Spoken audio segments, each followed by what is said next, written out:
Begini, subscribe. apakah semua orang yang puasa bisa mendapatkan 4 kemuliaan tadi atau tidak? Ini poinnya. 4 itu kalau digabungkan jadi takwa namanya. Singkatnya, apakah semua orang puasa pasti bertakwa? Ya, tanyakan Al-Quran. Apa jawaban Allah di Al-Quran? Dijawab langsung di ayat Siyam. Al-Baqarah ayat 183. Ya ayyuhalladzina amanu kutiba alaikumus kama kutiba alal ladzina min la'allakum. Nah, kalimat tattaqun itu diawali dengan kata la'allakum. La'alla itu namanya harfu taraji. Saya ulang ya, di ilmu nahwu la'alla disebut harfu taraji. Al-Imam As-Suyuti berkomentar begini. Setiap ada satu harapan, keinginan besar yang ingin dicapai, tapi diawali dengan kata la'alla atau la'allakum, ini menunjukkan bahwa harapan itu, alhamdulillah, harapan itu tidak mungkin bisa dicapai kecuali dengan kesungguhan, keseriusan. Jadi ketika Allah menutup kalimat puasa, ayat puasa dengan kata la'allakum, seakan memberi kesan tidak semua orang puasa akan mendapatkan kenaikan takwa dan jaminan 4 kemuliaan tadi kecuali orang yang serius puasanya, orang yang sungguh-sungguh puasanya. Karena itulah untuk menunjukkan kesungguhan itu, bagian terakhir kita, Nabi memberikan 3 amalan utama. Saya akan bacakan dengan cepat 3 amalan utama yang dikuatkan oleh beliau kepada para sahabat sebelum tiba Ramadan dan sampai sekarang menjadi kurikulum Ramadan Nabi. Jadi kalau ibu bapak ingin mengeluarkan kurikulum Ramadan Nabi, nanti bikin agenda saat Ramadan ya, supaya nggak pusing nanti kalau masuk hari pertama apa yang dikerjakan, hari kedua apa yang dikerjakan, subuh apa, siang apa, sore apa. Cuman nanti saya berikan 3 yang pokok ini. Ada 3. 1, meningkatkan sholat. Saya ulang ya, meningkatkan apa? Sholat. Kalau meningkat secara singkatnya berarti bertambah dari yang sekedar fardu, tambah dengan apa? Sunnah. Maka dari sekarang keluarkan semua jenis sholat-sholat sunnah. Keluarkan dari sekarang apa saja, siang dan malamnya. Yang rawatib ada berapa rawatib? Rawatib 12. Ya, rawatib itu yang melekat dengan sholat fardu dan menentukan untuk memperbaiki sholat fardu. Menambah, jadi kalau kurang khusyuk ditambah dengan sunnahnya disebut rawatib. Bisa sebelum, bisa setelah sholat fardu. Ada 12 dari hadis Nabi SAW. Man shalla isnatai asyrata raka'atan, siapa yang sholat 12 rakaat fi yaumin wa lailatin, yang mengiringi sholat fardu siang dan malam, ya, bunyalahu bihinna baitun fil jannah, maka akan dibangunkan baginya satu rumah di surga kalau konsisten menunaikan 12 itu sampai meninggal dunia. Sahabat yang mendengar itu mengatakan kompak semuanya, sejak mendengar hadis itu kami usahakan istiqomah sampai meninggal tidak meninggalkannya. 12 itu 2 sebelum subuh, cepat. 4 sebelum zuhur, 2 setelah zuhur, 2 setelah maghrib, 2 setelah isya. 2 rakaat sebelum subuh, 4 rakaat sebelum zuhur. Kalau nggak bisa 4 rakaat karena terbatas waktunya, boleh 2 rakaat khusus untuk sebelum zuhur. Kalau nggak bisa 4, boleh berapa? 2. Dalilnya hadis Ibnu Umar radhiyallahu taala anhuma. Kata beliau, hafidtu asyra rakaatin, saya hafal 10 rakaat dari Nabi sallallahu alaihi wasallam salat sunnah. Maka menyebutkan sebelum zuhur 2 rakaat. Baik, jadi 12 ya, 2 sebelum subuh, 4 sebelum zuhur, 2 setelah zuhur, 2 setelah maghrib, 2 setelah isya. Ini yang disebut dengan rawatib. Jamak dari kata ratib. Di luar ini mutlak. Mutlak ini ada yang berdampingan dengan salat fardu, ada yang terpisah. Contoh yang berdampingan, 4 rakaat sebelum asar. 4 rakaat ini bukan disebut rawatib, tapi salat mutlak. Cuma waktunya berdampingan dengan salat fardu. Jadi dia nggak memengaruhi salat fardu, cuma punya keutamaan sendiri. Apa keutamaannya? Hadis Ibnu Umar radhiyallahu taala anhuma, ketika beliau menyampaikan qala Nabi sallallahu alaihi wasallam rahimallahu ra'an shalla qabla al-asri arba'an. Allah akan menambahkan rahmat pada orang yang terbiasa salat 4 rakaat sunnah sebelum salat asar. Jelas ya? Baik. Kemudian apalagi setelah itu? Salat di antara 2 adzan dan 2 adzan ini, adzan dan iqamah. Ya, di antara adzan dan iqamah. Tahiyatul masjid. Apalagi misalnya salat duha. Duha dibagi 3. Awal duha itu kurang lebih 1,5 jam setelah salat subuh.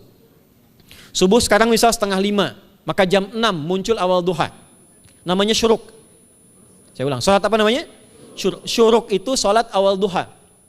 Jumlah rakaatnya 2 rakaat. Man shalal ghadata fil jama'ati thumma yaqudu yadhkurullah subhanahu wa ta'ala fa yusalli rak'ataini fakana alaihi ka ajri umratin wa hajjin, ya ka ajri ummatin wa hajjin tamatan. Siapa yang salat subuh 2 rakaat dengan berjamaah, ya, dan umumnya kalau berjamaah bisa ke masjid di masjid. Kalau tak mampu ke masjid, tunaikan di rumahnya. Setelah itu tidak beranjak dulu, dia duduk untuk berzikir kepada Allah. Zikir itu bisa baca Quran. Quran surah 15 ayat 9 itu Quran disebut dengan zikir. Quran surah 54 ayat 17, 22, 32, 40 itu Quran disebut dengan zikir. Bisa baca Quran, bisa berdoa. Doa disebut dengan zikir. Quran surah ke-7 ayat 205. Ya. Bisa dengan apa lagi? Bertafakur, ya, mengaji, ta'lim, itu disebut dengan zikir. Ali Imran ayat 190 191. Alladzina yadhkuruna Allaha qiyaman wa qu'udan wa 'ala junubihim wa yatafakkaruna fi khalqis samawati wal ard, ya, disebut dengan zikir. Bisa bertasbih. Zikir pagi petang, kalimat-kalimat thayyibah, ada itu di Quran surah ke-4 ayat 103. Jadi habis salat subuh zikir dulu. Doa dulu, zikir dulu, belajar dulu, tafsir dulu. Setelah itu muncul syuruk. Perjalanannya disebut isyraq, melewati masyrik, 1 tombak bayangan, dia salat 2 rakaat, itu pahala salatnya senilai haji dan umrah. Sempurna. Bukan sudah haji, bukan. Mau kemana? Ibu mau haji dulu? Tidak. Ya, hajinya nanti bulan Dzulhijjah. Tapi senilai haji dan umrah itu 2 rakaat. Awal duha disebut apa? Syuruk. Pertengahan duha sekitar jam 9 jam 10. Jumlahnya 2 sampai 4 rakaat. Ya, 2 sampai 4 rakaat. Apa fungsinya? 1, mengganti seluruh zikir yang ada dalam tubuh kita. Mata berzikir, telinga berzikir, lisan berzikir, bisa diganti dengan 2 rakaat duha. Itu waktunya pertengahan duha. Kurang lebih dari jam 8, 9, 10 lah, kurang lebih 3 jam itu, ya. Yang kedua, bisa menghambat atau menghentikan, menahan satu musibah umum. Misal ada kebanjiran nih atau macet nih. Orang-orang kena macet. Bapak yang biasa sholat duha pertengahan itu tiba-tiba ditolong oleh Allah, dibebaskan. Tiba-tiba ada orang datang, Pak lewat sini di sana macet. Atau dibimbing ada kontraflow. Itu manfaatnya duha tuh. Yang pertengahan. Yang terakhir adalah akhir duha. Sekitar jam 10 sampai jam 11 menjelang ke zuhur. Ya, akhir duha itu jumlahnya dari 2 bisa 4 sampai 8 rakaat. Di antara manfaatnya bisa mempermudah datangnya rizki dengan izin Allah Subhanahu wa taala ketika ikhtiar. Itu duha. Nanti ke malamnya silahkan tahajud, tingkatkan tarawihnya sampai ditutup dengan witir. Itu salat. 2 yang terakhir saya cepat, 2 yang terakhir adalah banyak berinteraksi dengan Al-Qur'an. Ada 3 caranya. 1, banyak membaca. Itu namanya qiraah. Silahkan Bapak Ibu siapkan dari sekarang, targetnya khatam misalnya 1 kali berapa juz? 30 juz. Kalau mau gampang bagi 30, berarti 1 hari berapa? 1 juz. Paling gampang lagi, supaya nggak capek ngajinya, supaya nggak capek, bagi 1 juz 5 waktu sholat. Contoh, juz pertama itu Al-Baqarah plus Al-Fatihah. Al-Fatihah saya nggak hitung lah karena sudah hafal ya. Al-Baqarah itu 141 ayat, juz pertama. Bagi 5, 28. Jadi setiap ketemu waktu sholat, bagi 2 lagi, 28 bagi 2 berapa? 14. Sebelum sholat baca 14 ayat, setelah sholat baca 14 ayat. Itu 14 ayat tuh paling-paling nggak nyampe 5 menit Bu, Pak. Kalau investasi 10 menit setiap waktu sholat, bagi 2 kita baca 14 ayat, itu insya Allah selesai Ramadan khatam Quran. Itu udah rumus. Ya, tidak cukup dengan amin, siapkan dari sekarang. Siapkan. Ya.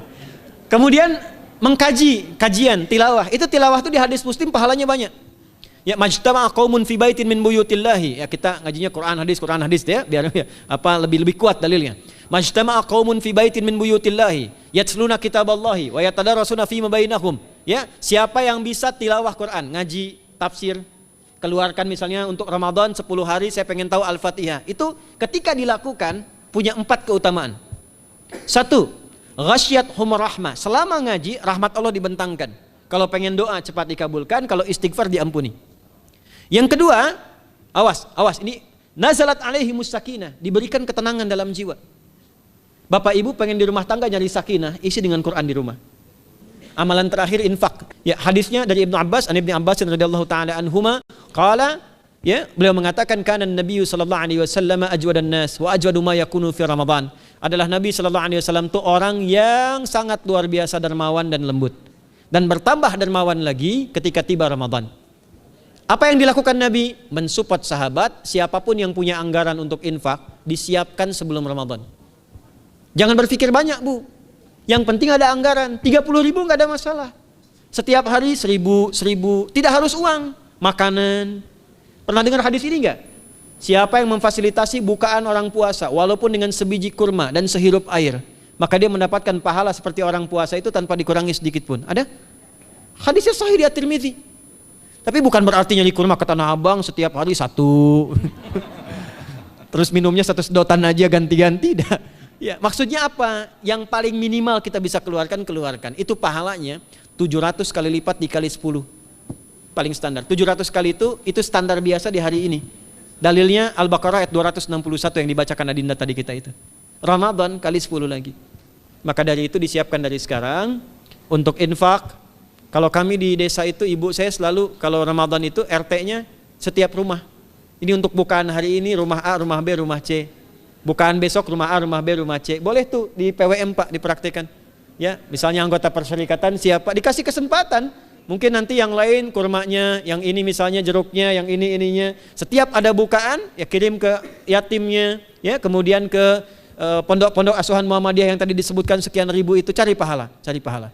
Ya, saya kira itu yang bisa saya sampaikan sampai dengan batas waktu yang diberikan. Semoga bermanfaat dan semoga Allah Subhanahu wa taala memberikan kemuliaan kepada kita semua, kesehatan, dan yang terakhir saya ingin sampaikan doa penting. Tolong hafalkan doa ini. Dan ini doa yang diajarkan Nabi menjelang Ramadan. Supaya mendapatkan kesehatan, kekuatan, keselamatan untuk beribadah saat Ramadan. Hadisnya di At-Tirmidzi nomor hadis 3254. Qala, langsung saja qala Nabi sallallahu alaihi wasallam. Allahumma ahillahu alaina bil yumni wal iman wassalamati wal islam rabbi wa rabbukallah. Itu tolong nanti dihafalkan, tadi sudah direkam, dibimbing. Nanti ketika ditetapkan masuk awal Ramadan, bacakan itu. Ya Allah, anugerahkan awal Ramadan kepada kami dengan ketenangan, kedamaian, kekuatan iman, keselamatan, sehat, nggak sakit sampai selesai puasanya. Diberikan kekuatan untuk ibadah dalam keislaman dan diikhlaskan hanya karena Allah Subhanahu wa taala. Subhanakallahumma wa bihamdika nasyhadu an la ilaha illa anta nastaghfiruka wa natubu ilaik wa akhiru da'wana anil hamdulillahi rabbil alamin wal 'afu minkum fastabiqul khairat. Assalamualaikum warahmatullahi wabarakatuh. Subscribe.